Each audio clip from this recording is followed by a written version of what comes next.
សួស្តីបងប្អូនទាំងគ្នា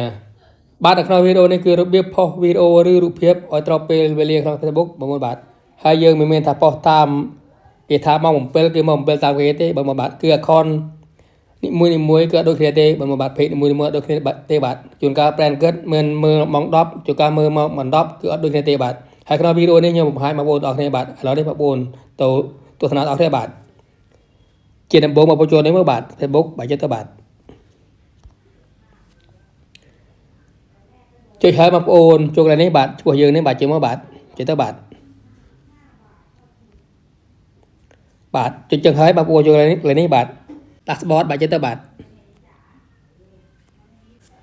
ចុចហើយបងប្អូនរំមើលពាក្យ content នេះបាទខាងលើគេនេះបាទ content បាទចុចទៅបាទ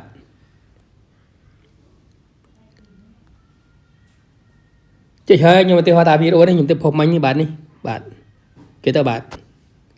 គឺ Facebook ប្រាប់វេលាយើងថាផុសមកប្រហែលម៉ោងបាទចុចទៅបាទជាពិសេសបងប្អូនរកថាការកតាមក្រុមហ៊ុនបងប្អូនបាទគឺយើងត្រូវផុសត្រូវម៉ោងបាទ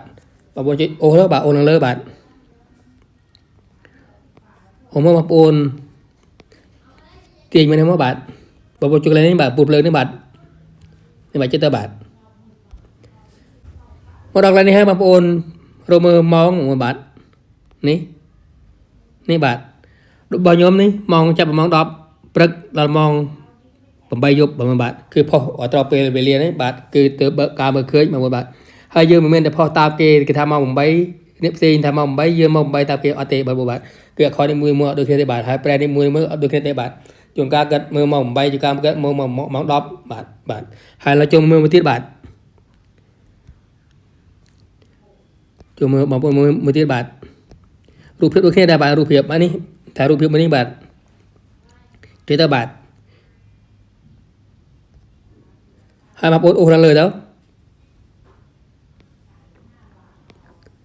បងប្អូនរមើលពាក្យដូចមិញបាទអូមនេះមកបាទនេះបាទចុចទៅបាទញ៉ាំពុតភ្លើងបាទចុចទៅបាទបងប្អូនរមើលម៉ោងនេះបាទរមើលគឺដូចគ្នាទេបាទនេះបាទសម្រាប់ Facebook ខ្ញុំគឺម៉ោង10ដល់ម៉ោង8យប់9បាទហើយ account នេះមួយ page នេះមួយដូចគ្នាទេបាទហើយក្នុងវីដេអូនេះគឺមានប្រឹងអសរគុណសូមជម្រាបលាជួបគ្នាក្នុងវីដេអូក្រោយ